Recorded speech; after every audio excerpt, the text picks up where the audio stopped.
এখানে মাছ ভাত উৎসব চলছে। বীরনগর শহরে একজন কমিশনার সুজন বালা আমাদের, তিনি মাছ ভাতের আয়োজন করেছিল। এখানে মমতা ব্যানার্জিরও নিমন্ত্রণ ছিল, কিন্তু তিনি আসেননি। তিনি বলেছিলেন মাছ ভাত খেতে দেবে না বিজেপি আসলে, কিন্তু বিজেপি আসার পর মাছ ভাত খাওয়ার প্রবণতা আরো বেড়ে গেছে। তৃণমূলের অপপ্রচারের যোগ্য জবাব। রানাঘাটে বিজেপির উদ্যোগে সাড়ম্বরে উদযাপিত মাছ ভাত উৎসব। বিধানসভা নির্বাচনের আগে শাসক দল তৃণমূল কংগ্রেসের পক্ষ থেকে লাগাতার একটি ন্যারেটিভ বা অপপ্রচার চালানো হচ্ছিল যে ভারতীয় জনতা পার্টি ক্ষমতায় এলে সাধারণ মানুষের মাছ ভাত খাওয়া বন্ধ করে দেওয়া হবে। তৃণমূলের সেই অভিযোগকে সম্পূর্ণ নস্যাৎ করে দিয়ে রানাঘাটে মহা সাড়ম্বরে আয়োজিত হলো এক বর্ণাঢ্য মাছ ভাত উৎসব।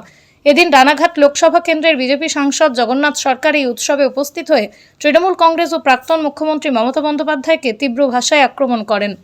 উৎসব প্রাঙ্গণে উপস্থিত হয়ে সাংসদ বলেন, তৃণমূল মানুষের মধ্যে ভয় তৈরি করতে চেয়েছিল যে বিজেপি আসলে বাঙালি মাছ ভাত খেতে পারবে না, কিন্তু আজ এই উৎসব প্রমাণ করে দিল যে বিজেপির আগমনে সাধারণ মানুষের মাছ ভাত খাওয়ার প্রবণতা আনন্দ দ্বিগুণ হয়ে গেছে। অনুষ্ঠান মঞ্চ থেকে রানাঘাটের সাংসদ কি বললেন শোনাবো। অন্যদিকে প্রাক্তন মুখ্যমন্ত্রী মমতা বন্দ্যোপাধ্যায়কেও এই উৎসবের জন্য আমন্ত্রণ জানানো হয়েছিল, কিন্তু তিনি আসেননি বলে খোঁচা দিয়েছেন সাংসদ।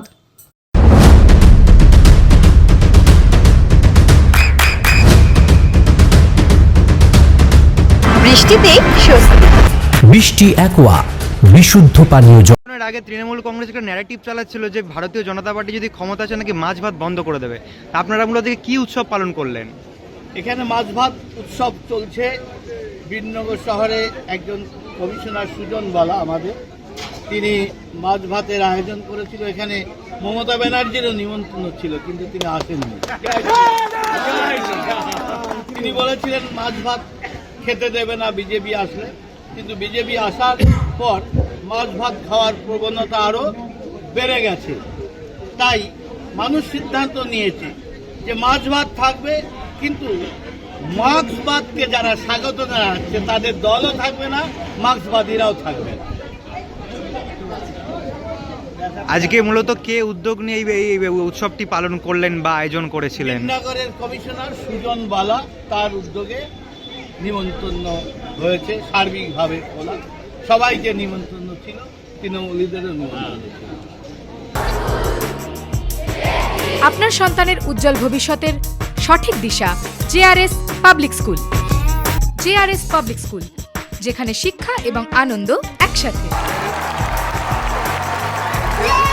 JRS public school has an excellent team of teachers for the holistic development of your child. আপনার সন্তানের উজ্জ্বল ভবিষ্যতের একমাত্র ঠিকানা জেআরএস পাবলিক স্কুল। আপনি কোথায় ইনভেস্ট করবেন, কেন করবেন বুঝতে পারছেন না তো? সঠিক গাইডলাইন পেতে আজই আসুন নদিয়ার চাকদাতে নিবেদিতা প্রাইভেট লিমিটেডে। Nivedita private limited, marketing and distribution service. Balcony বা সিঁড়ির রেলিং, মডিউলার কিচেন বা ড্রয়িং রুম, এক কথায় আপনার স্বপ্নের বাড়িকে করে তুলুন আরো সুন্দর।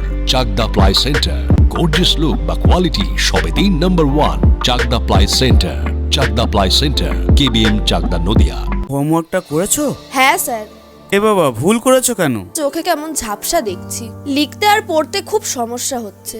চাকদার মডার্ন অপটিক্স থেকে ভালো চোখের ডাক্তার দেখিয়ে নাও। প্রতিদিন প্রকৃত চোখের ডাক্তার ও দৃষ্টি বিশেষজ্ঞ মডার্ন অপটিক্স চাকদহে। চাকদা অ্যালুমিনিয়াম সেন্টার, প্লাই, কাঁচ, laminates, kitchen fittings, door lock, window ও অ্যালুমিনিয়ামের খুচরো ও পাইকারি বিক্রেতা।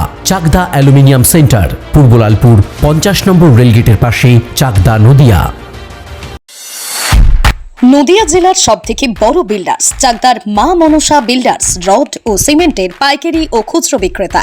মা মনসা বিল্ডার্স, পদ্মবিলা, চাকদা, নদিয়া। রুম রে মাত্র 1500 টাকা থেকে স্টার, খাওয়া দাওয়া রিজনেবল প্রাইস। নদিয়ার একমাত্র 3 স্টার ক্যাটাগরি হোটেল এনবি সোনার বাংলা হোটেল, কল্যাণী এইমসের ঠিক উল্টো দিকে, কল্যাণী, নদিয়া।